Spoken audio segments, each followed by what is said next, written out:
Hello, welcome to the Pawsitive Post In Conversation, the show about how to have a better relationship with your dog and cat. I'm Zazie Todd, author of the books Wag and Purr and creator of Companion Animal Psychology blog. My co-host Kristi Benson is a dog trainer and anthropologist, and she also works for the Academy for Dog Trainers. We don't give advice on your pet, so if you have concerns, see your veterinarian, dog trainer or cat behaviourist as appropriate. Thanks for joining us today. In episode 4, Zazie and Kristi are joined by special guest Jean Donaldson to chat about what's changed for dogs and cats over the last 10 years and what still needs to change. Jean is director of the prestigious Academy for Dog Trainers and wrote the Dog Training 101 course for the Great Courses. We talk about dog training methods, letting dogs be dogs, enrichment for dogs and cats, and then we chat about the books we're reading. Hi everyone, welcome to the Pawsitive Post In Conversation. I'm Zazie Todd, author of Wag, The Science of Making Your Dog Happy, Purr, The Science of Making Your Cat Happy, and creator of Companion Animal Psychology. As always, I'm joined by my friend and colleague, Kristi Benson. Kristi, like me, is a graduate of the Academy for Dog Trainers. She's also on staff there, and you will know her as special correspondent to the Pawsitive Post and Companion Animal Psychology. Hi, Kristi. Hi. And today we're very lucky because we're joined by special guest, Jean Donaldson. Jean is one of the world's top dog trainers. She's absolutely amazing. She knows both of us because of us both being graduates of the Academy for Dog Trainers, which is brilliant. You will also know her for her seminal book, The Culture Clash, which is behind me on my bookshelf there, and which APDT rated as the best #1 dog training book.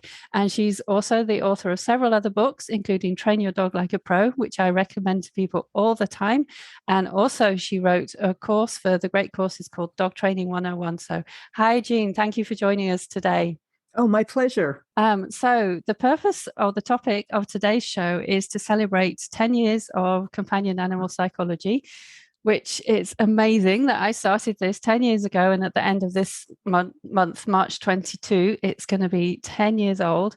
And I was reminded of another life event today by Facebook because up popped a picture of my certificate from the Academy for Dog Trainers, which I graduated from 6 years ago, which is just incredible. And it was such a fantastic course. And I learned so much from doing it. So thank you, Jean.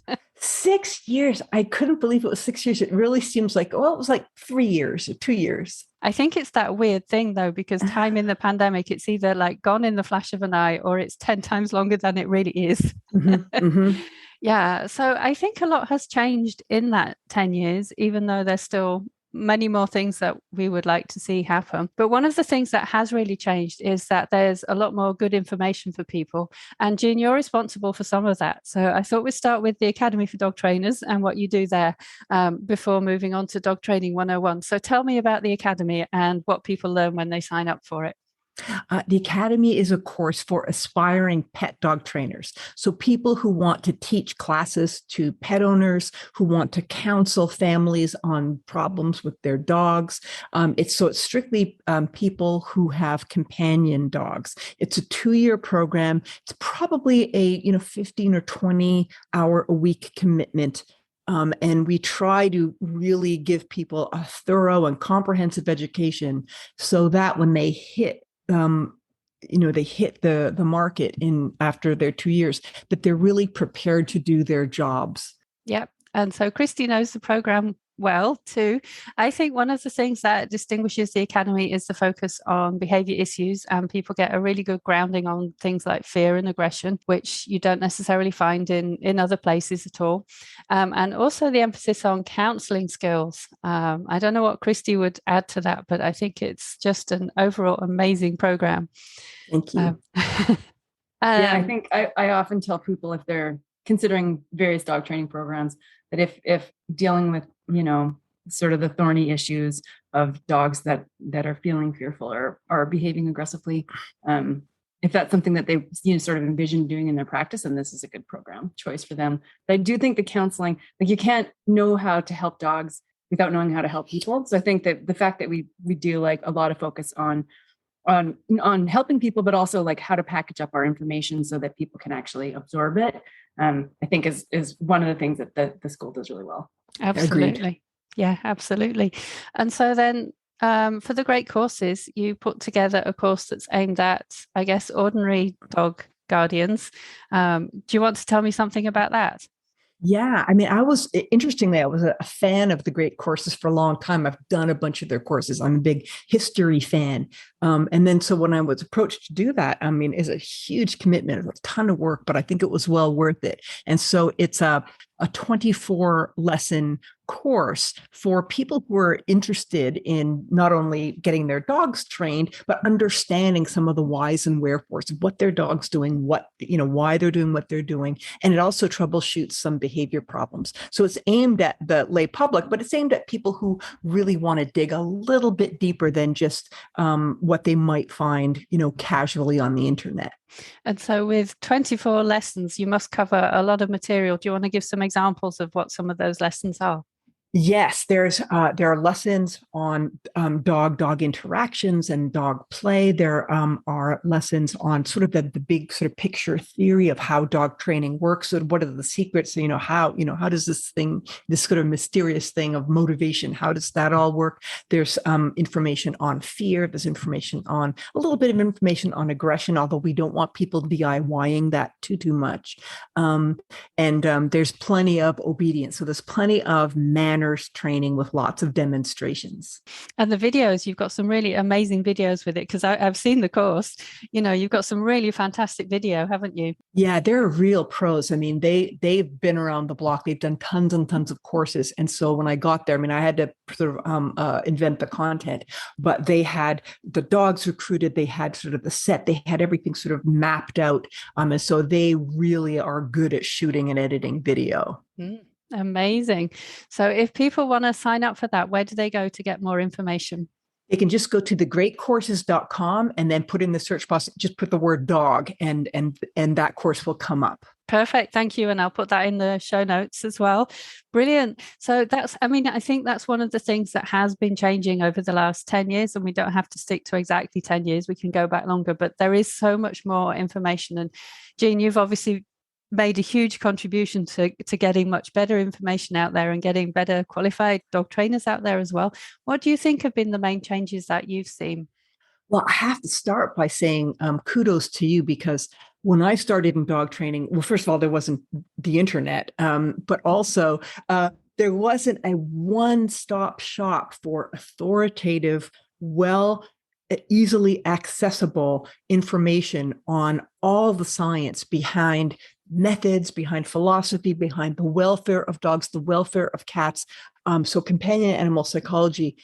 I mean, in terms of contributions, Zazie, I think it's where I send people all the time. And now you've got the books as well. So I think that's a fantastic source. And I'm going to take my hat off to Kristi as well, who's not only an educator locally, but she's a huge presence now on the internet. She is a blogger. She's doing things for you. She does things for the Academy. I think that we're, I couldn't be more proud of you guys. Thank you so much. And I agree completely, Kristi. What you put out there is fantastic. Absolutely brilliant too. So, Kristi, what do you think has changed in the last 10 years? I don't think I'm necessarily the best person to talk about it, because I really only got into dog training because I wanted to mostly help my own dogs to start. And then I got into the Academy and decided I liked dog training and I liked the business of dog training enough to do it professionally as well. But so it's not like I was monitoring. I don't feel like I have like my fingers in that pie. So I could say stuff, but it would just be like, I don't know.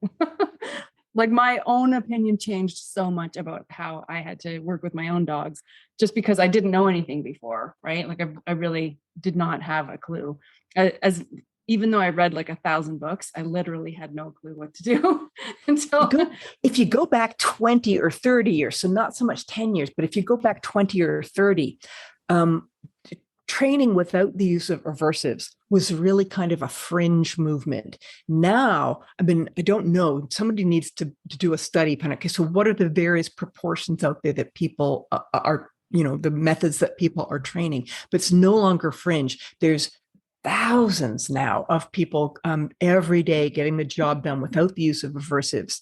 And I think it's such a massive change. And then the other thing I think is that now we have better counseling skills. So our people skills are so much better than they used to be. And, people entering the profession are now very kind of people oriented. They like people, they like coaching people, they have patience for people rather than just patience for dogs.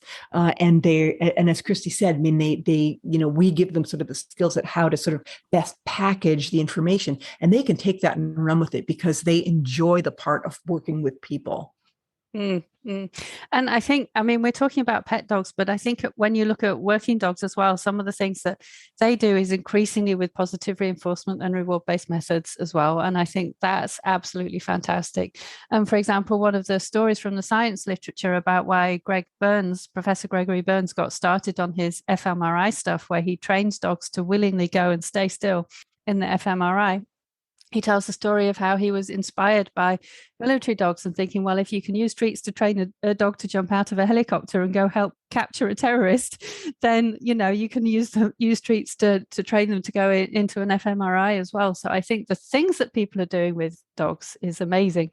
And also, I don't know if any of you saw the Chihuahua doing Swan Lake at Crufts, but I thought that was absolutely adorable, a really adorable routine. I mean, there have been routines like doggy dancing type routines that people do for so long. And you think of scent detection dogs and all those things that dogs can learn to do. And I just think that's amazing. Yeah, agreed. Yeah, it really, sort of the non-aversive training is kind of infiltrating everywhere. And I'm hoping that not too far along the road, it'll start to be, made mandatory. In other words, there'll start to be legislation. There'll start to be some sort of regulation of dog training, because now we know that we don't have to hurt dogs to train them. So then it really does beg the question, well, then, how can it be okay to hurt dogs to train them?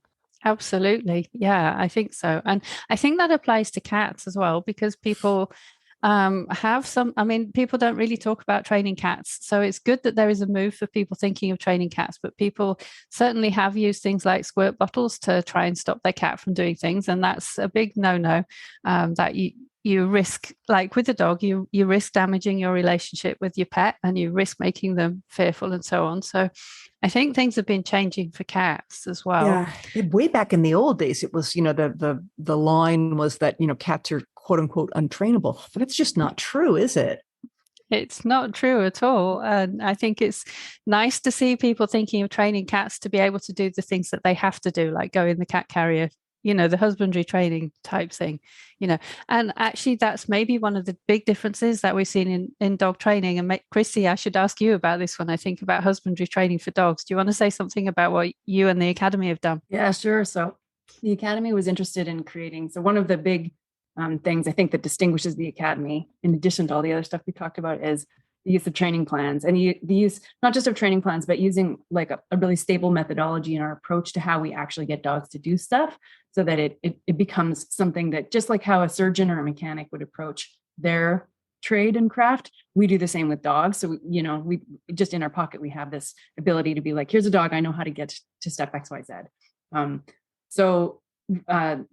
The Academy identified that there was sort of a need for training plans to help people get their dogs comfortable to go to the vet, both on the emotional side, my dog is uncomfortable around the veterinarian and is uncomfortable at the vet's office. And then on the sort of the behavior side, my dog won't hold a position so that the vet can manipulate their body in this way. So the Academy created these plans and then tested them with Academy trainers first. And then with the public, we invited the public to test these plans. And we just, so tens and tens of dogs and hundreds and thousands of repetitions. We got, by the end, we were able to sort of crunch the numbers that we got. And we came up with some final plans to get people from, either my dog is neutral or my dog is really scared of the vet, to my dog is comfortable and waggy going into the vet's office and can hold a position, to have an ear exam done, or to be vaccinated, or, even to lay down on their back to get x-rays done. So all of this is available now. It's available for free. These beautiful plans and how-to documents are available for free on the Academy's website. That's brilliant. And from your own personal experience, you've probably had the same experience as me. It makes such a big difference, doesn't it? To have plans? To train your dog to be good at going to the vet. Oh, yes. Yeah, absolutely. Although I think sort of hearkening back to what's changed in the last 10 years, I think veterinarians have changed their approach to how they interact with our dogs and probably cats too, in a huge way. And I see that even for vets who maybe don't have, the same experience as like a big city vet who's working a lot with behavior. Even here in small town, rural British Columbia, that when we first saw a vet here, she came out and she said, "Is it okay if I give you dog treats?" And she started giving my dog treats. And I was like, "I would adore you if you gave my dog treats." So yes. Yeah. So both things coming together, I think are sort of nice and important. The change in the veterinary practice and the ability for us to change our animals' behavior. Yeah. And I think that what we're good at is plugging the gap. So, there was sort of in the zeitgeist, the sort of the general principle of, boy, we don't want to just be strong arming animals at the vet. Can we do better by them? And along came Fear Free. And so there was plenty of general principles, but we plugged the gap of having, okay, so we want step by step, it's well to understand the theory that we want this and we should go slowly and we should go at the animal's pace and we should use rewards, but to put kind of flesh on the bones of, okay, so what's the first step exactly and what's the procedure and how do you do that? And then to take the plans and then field test them so we know that they're a really good balance of they're efficient, so they're going to get you there as quickly as possible, but they're also incremental enough to capture most dogs. And I think the same thing could probably be done for cats, who I remember years back, I had a cat who was the most phlegmatic, happy, easygoing cat and loved everybody. And he had a single bad experience at the vet where he became fearful and they wanted to give him a shot. And so he was strong-armed and muzzled and held, and he was very shaken up. And I remember at the time sort of, being sort of very taken aback. And I wish in retrospect that I'd advocated for him better than I did. But I think things were different back then and people just did things differently, didn't they? It's been a good change, and to see from Fear Free and from the late Dr. Sophia Yin's work on low stress handling, and then for cats, for the cat friendly practice program and so on, I think it has made a big difference. But just going back to the training plans. So, I always through my life have tried to teach cats to go in their carrier, but not in a very organized way, just like occasionally putting a treat in the carrier, trying to make a positive association and so on. And it was only after learning from you about the importance of training plans that I actually went through a proper full training plan with my cats now. And although previous cats were fairly good at it, but actually following the training plan, it makes such a difference. Yeah. They're so much better now, my current cats, than any of my previous cats. Yeah, it makes you think about the various parameters. It makes you think about, okay, so what's the eventual objective? Where are you starting? And then what is sort of a sensible way to get from A to Z? Yeah, absolutely. It makes you do things properly. So I think that's a good change as well. Do you think there are also changes in terms of enrichment for both dogs and cats and the types of enrichment that people do? Yes. I think, that's kind of, it's exploded both in terms of how much we professionals talk about it and how much we emphasize it. But it's also exploded in terms of sort of the commercial end. If you went into sort of a pet store, in the 70s or 80s, what you would find for sort of dog toys and dog activity things was just sort of paltry few little things. Now, oh my God, they've really got the religion, and there's puzzle toys for animals to earn their food. There's all sorts of ideas so you can do these things on your own. There's been the advent of dog parks so that dogs can have normal interactions with their own species, all kinds of things like that. And that's something that's extremely welcome. Shelters now are, there are almost no sophisticated shelters or no large shelters now who don't consider enrichment to be a huge part of what they're trying to do because their animals are not in a home situation. Yeah, absolutely. And I think it's really important. And as you say, it's nice to just go into the pet store and there are so many different options there. I even did a radio show a couple of weeks ago in which the host said to me she'd been to the pet store and they had all these snuffle mats and they never used to have snuffle mats, so she wanted to talk about how good snuffle mats are for dogs. And the great thing is you don't have to buy lots of these things. You can also do lots of it very cheaply or for free because you can make your own snuffle mat. You can make your own food puzzle toys. and so on, can't you? Kristi, what's your favorite types of enrichment for cats? So that we get we have to think about cats as well as dogs. Okay. Well, we recently, after your last cats webinar, Zazie, we bought some, I think it was silver vine sticks. An apricot, he likes to go crazy for them for a while, and then he sort of gives up on it, so I have to hide it away. But I think my favorite is probably food enrichment. We have little cat treats, and I like taking them out and hiding them around on his, on his cat tree and around in his little. He has a bunch of elevated spaces just because we have so many dogs. So hiding little treats around for him to find as he sort of hunts his way through his day. But I'm pretty sure he finds his very existence to be the most enriching, like coming upstairs and being like, I'm looking for you, dog, and he'll come and he'll slap Timber's head. And navigating the social scene is taxing. It's yeah. And then I don't know how he does it, but he ends up on the bed sometimes. And then I was actually going to force you to answer this question earlier, Zazie, but somehow you escaped it. I was like, how come I can have like a 50-pound dog and then like an apricot, and the dog doesn't wake me up, but apricot, who's so small, and I'm just like, I can't sleep. I've got an apricot on the bed. That's really funny. One of my cats, Melina, she sometimes takes a flying leap onto the bed in the middle of the night. And so sometimes she lands right on my tummy, which is a bit of a rude awakening. God. Sometimes she lands on the other cat, which makes him pretty unhappy as well. So when she decides to do that, it wakes all of us up. It's a bit unfortunate. And it's funny because there was some research by my colleague, Dr. Kristi Hoffman at Canisius College a few years back, and she found that people say that cats disturb them more at night than dogs do. And I think the cat is more likely to wander about in the middle of the night and then come back, whereas the dog is more likely to stay on the bed. Do you think that's been another change, that there's been an increasing acceptance of letting dogs on sofas, on beds and things like that?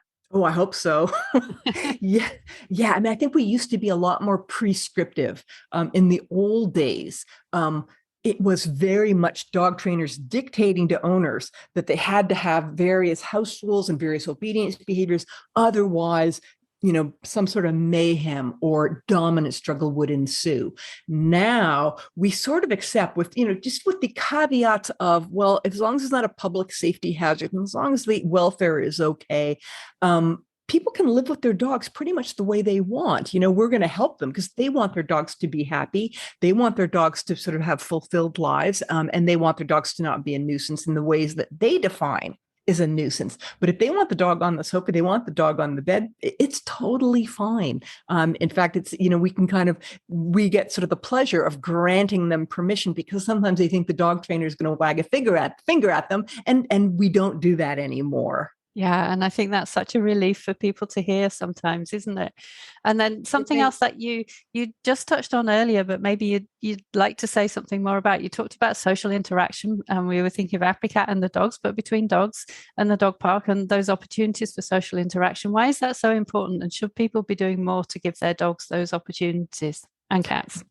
Yeah, I'm going to jump in because it's something that just makes me crazy when there are blanket statements such as, oh my God, dog parks are dangerous and bad and destroy dogs, and it's, I find that very, very sort of, off-putting in a number of levels.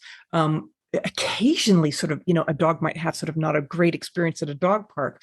But for the most part, dogs are there because they enjoy the company of other dogs. They're navigating the social scene. It's terrific exercise. And if you think about it, so, if you think about like the 5 freedoms for animals that we sort of want, so a chicken that is destined for a dinner plate is entitled to be able to engage in species normal behaviors. And that includes, for a social species, having conspecifics, having members of their own kind. Dogs are highly social. They're interested in, unless we really drop the ball, they're extremely interested in other dogs. Most dogs, when they're young, they enjoy playing with other dogs. And to deprive them of that, I think is just sort of a flagrant, kowtowing to one's own fear that what if something terrible happens? And I think that any professionals that fan those flames should be sort of, sort of brought to, had what's the expression, their feet to the fire, for doing that, that it's not well supported. And it might be because they themselves think they've had a bad experience, or they know somebody who thinks they've had a bad experience.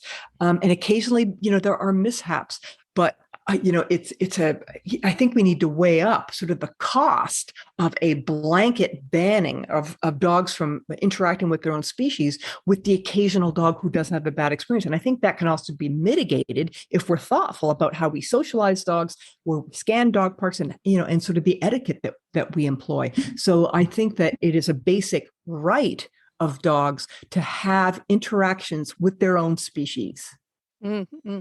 Thank you. And I think, play for puppies in puppy class is an important way of making sure that puppies get used to being around other pups, and they learn their good social skills too.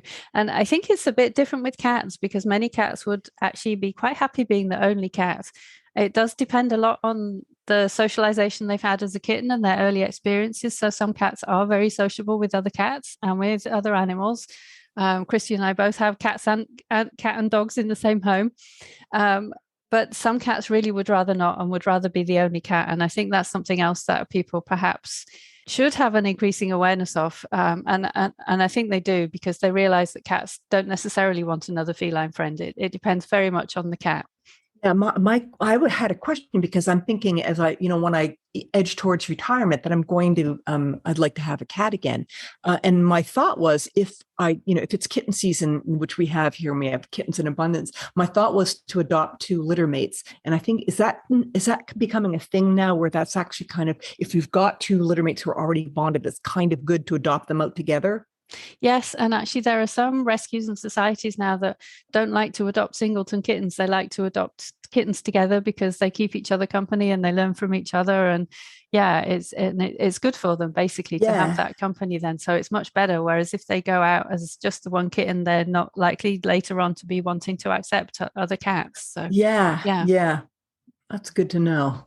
Yeah, that's a really good thing to do. And then the other thing is that sometimes there are adult cats that are bonded pairs, or even bonded threes, that can go to a home together too, which is nice as well. If you know that you want more than one cat or kitten, it's best to get them at the same time. Yes, I when I watch YouTube videos, as I want to do, one of the things I love watching cats interacting. When cats they elect to sleep together, they elect to groom each other. It just says something for the heart that is, I love it. It's so sweet. It really is. Yeah.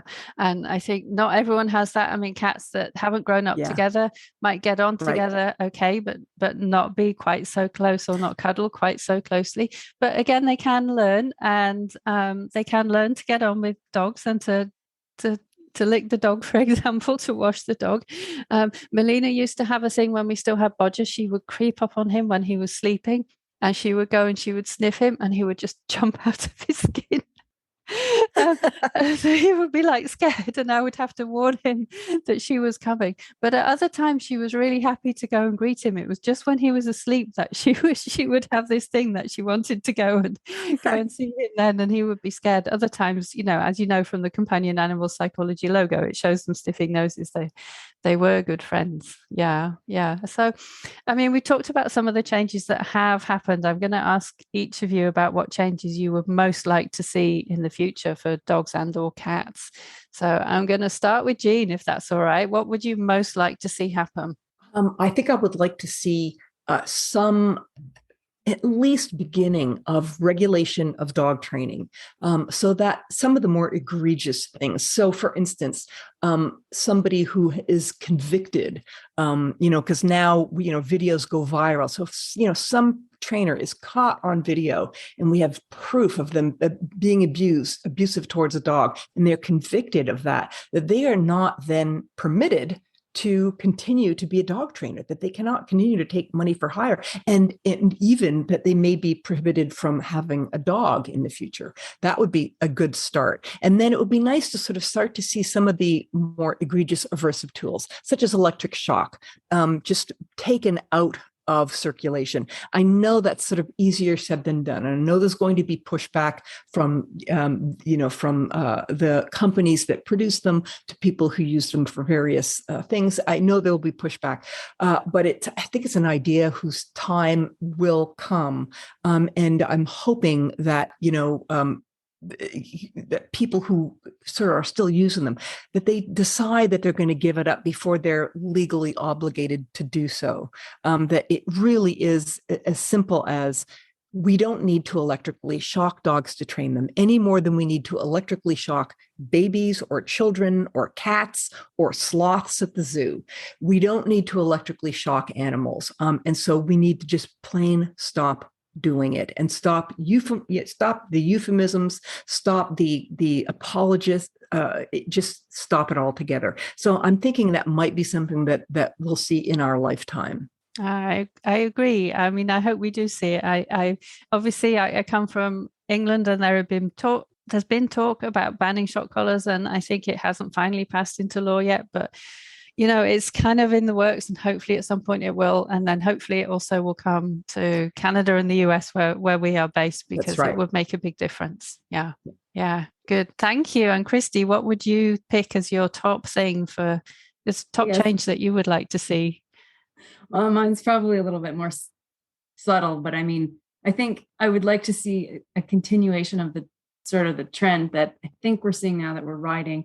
It's just like, dogs are going to be dogs, and it's okay that we delight and allow them and give them opportunities to be this way. So instead of seeing dogs as, maybe if I look back like to my own childhood or before then, where dogs were like created for our purposes and our use and our enjoyment, and to fit into a really specific sort of box, instead of just being like, actually, here's the dog that we had, and look how cool they are, and let's learn about them, and let's let them do the things that they naturally enjoy. And that, so instead of it just being this like worried human reaction of, oh my God, my dog's being a dog, instead of being like, wow, this is so great. And I think we're seeing that.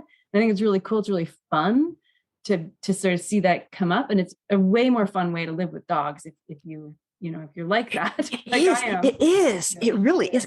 I want to just sort of, say that had you, I think 30 years ago, Zazie, tried to market to a publisher the idea of a book that's not on how to control your dog, how to get your dog to do what you want, how to prevent the dog from ascending in an imaginary hierarchy, etc., but a book on how to fulfill your dog, how to make your dog happy. What's the science behind dog welfare, dog happiness, dog fulfillment? That would have been a tough sell 30 years ago. But the fact that it is, first of all, brilliantly done, but second of all, that it was leapt on, that publishers want that, and that the public wants it, and people are reading it, and people are loving it, it does show to me that there is a change in the zeitgeist, that now the badge of being a good dog owner or good dog guardian is no longer that your dog is under control and that you have, your master of the universe. It's now is, can you meet your dog's basic needs? And it's not just the physical needs. Can you meet your dog's behavioral needs? And that's just such a wonderful development. So I think, I think I'm going to change my vote. I want what Kristi wants. We're allowed to want all of them. Yeah.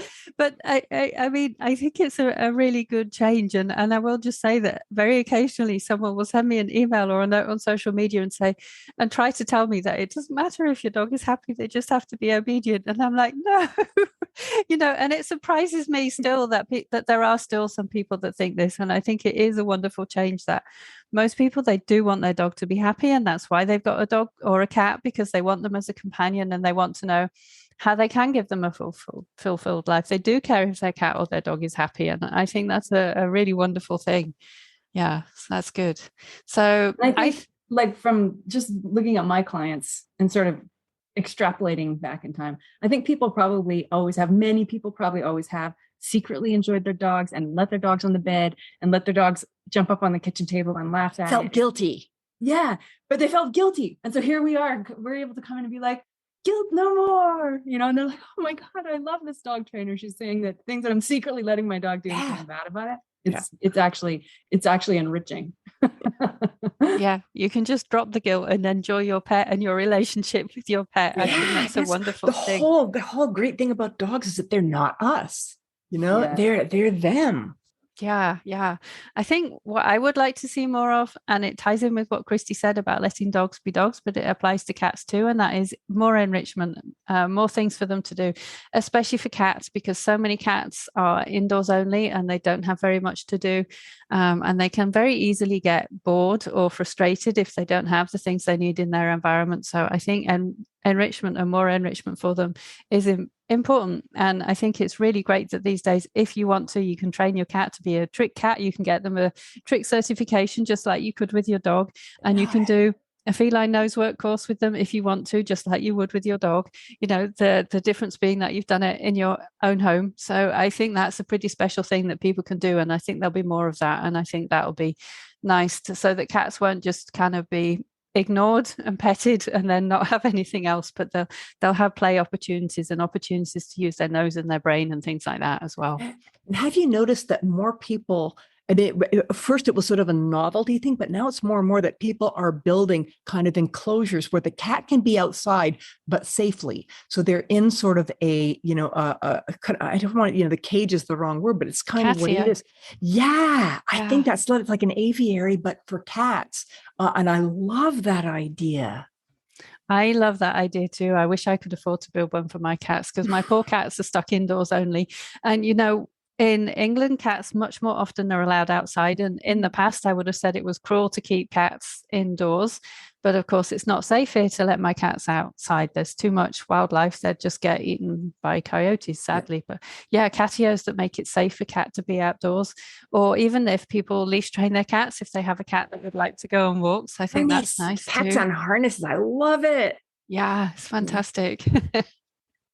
As someone who has dogs who outside are less pleasant to cats, I would worry if that were me in a city and then there was a cat on a leash. I would find that interaction really. I'd just cross the street, I guess. Right. Like, Yeah. I think you have to be in the right neighborhood, because I live somewhere where some people just let their dogs roam, and they would not be safe for cats. If you were just walking down the street, you'd have to be able to quickly pick up your cat and push them into a carrier or something. Right. But I think in a city where dogs are used to seeing all kinds of things around and they're more socialized to that, it's much safer for cats. And especially if the dogs are on leash anyway and under control from that perspective, then the cats are safer. Yeah.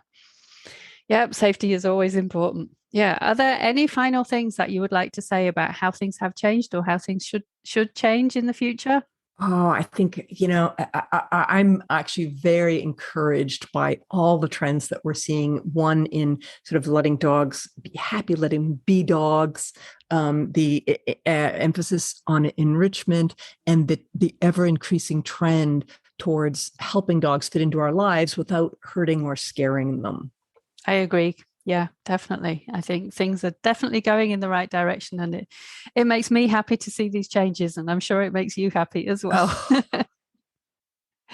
Nice to feel like you're on the right side of history. Totally. Really strongly. Yeah. Totally. It does. Okay, so we'll move on to the section where we talk about books. And as always, I'm going to start with the book club book, and then I've asked each of you to have a book, and I've got another book to share as well. So this month, the book club is reading Life's Edge by Zimmer, and it is fantastic. I'm only partway through because we're only halfway through the month, but it is really amazing. Life's Edge, the search for what it means to be alive. And it makes you realize that you think you know what alive is, but it's much more complicated than you thought. And it's complicated in a philosophical kind of way, but it's also complicated in a scientific kind of way. Like, for example, he's got a section where he goes to a lab and he sees they've grown brain organoids in the lab.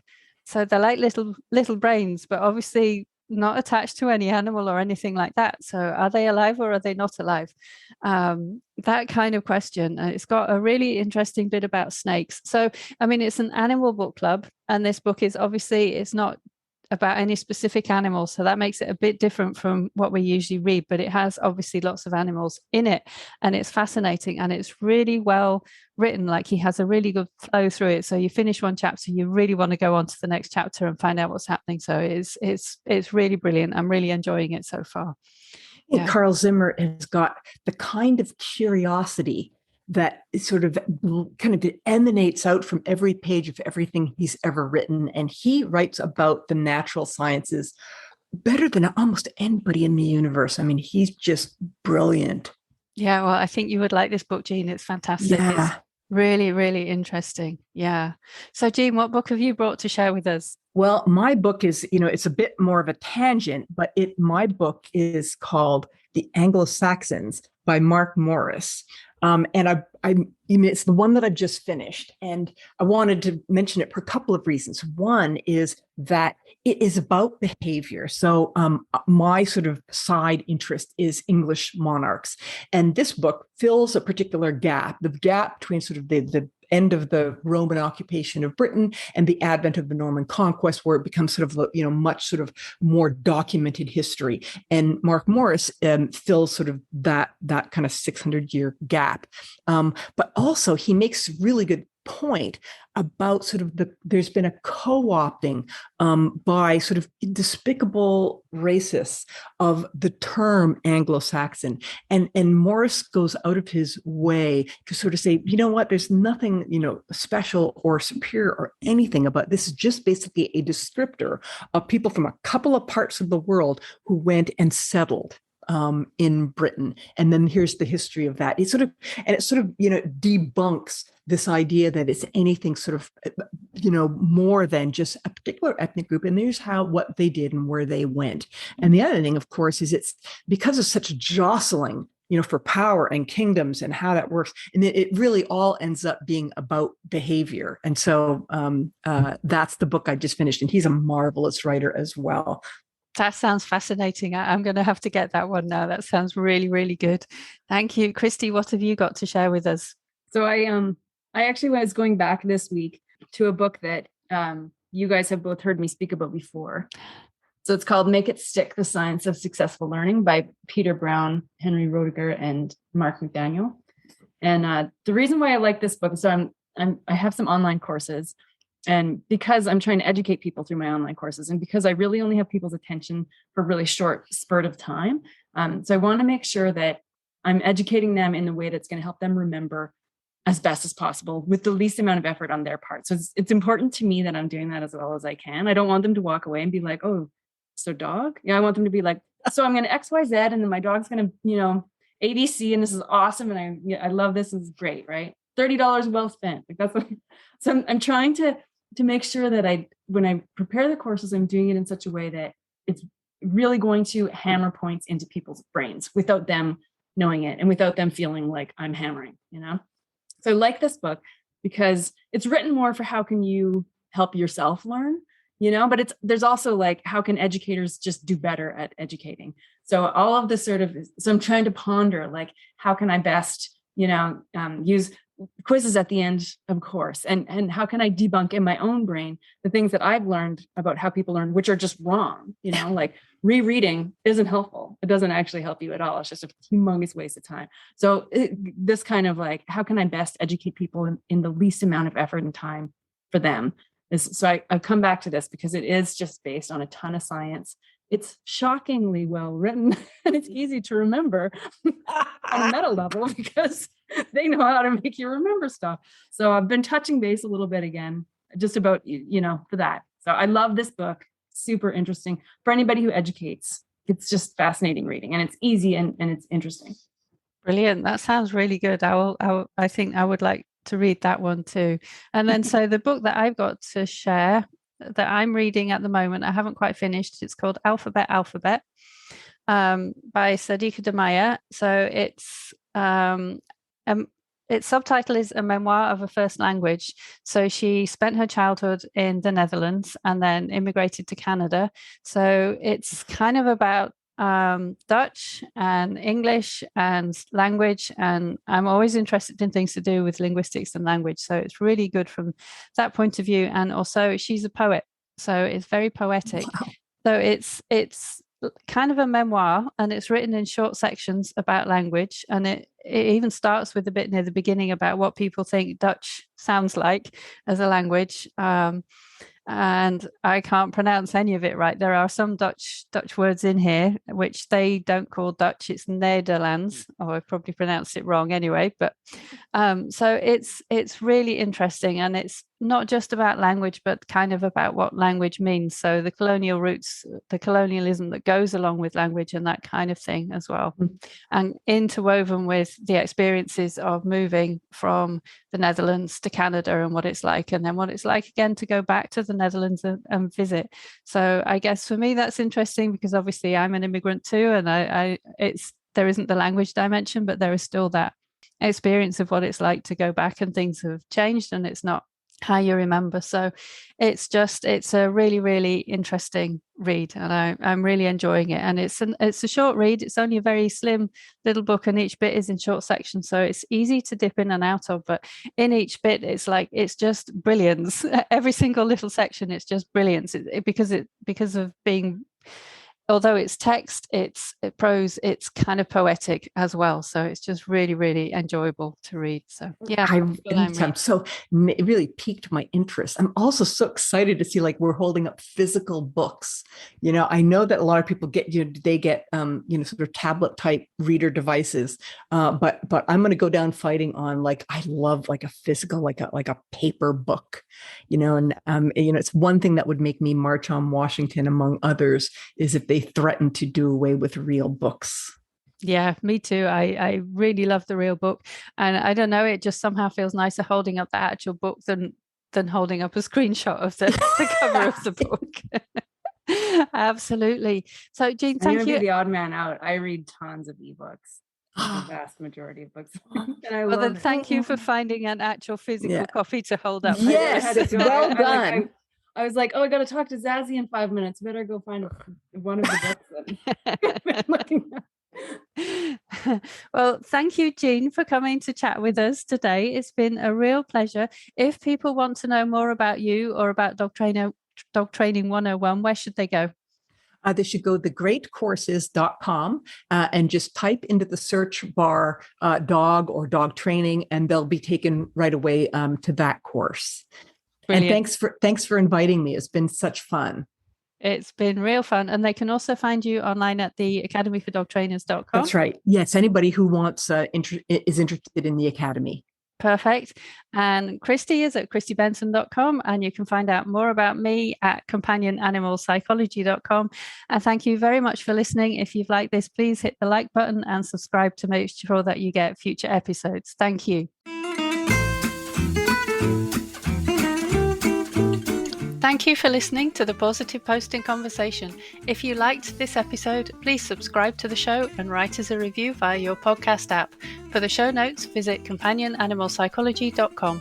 This show was produced by Zazie Todd. The music is Melody from Paris by Studio Le Bousse. See you next time.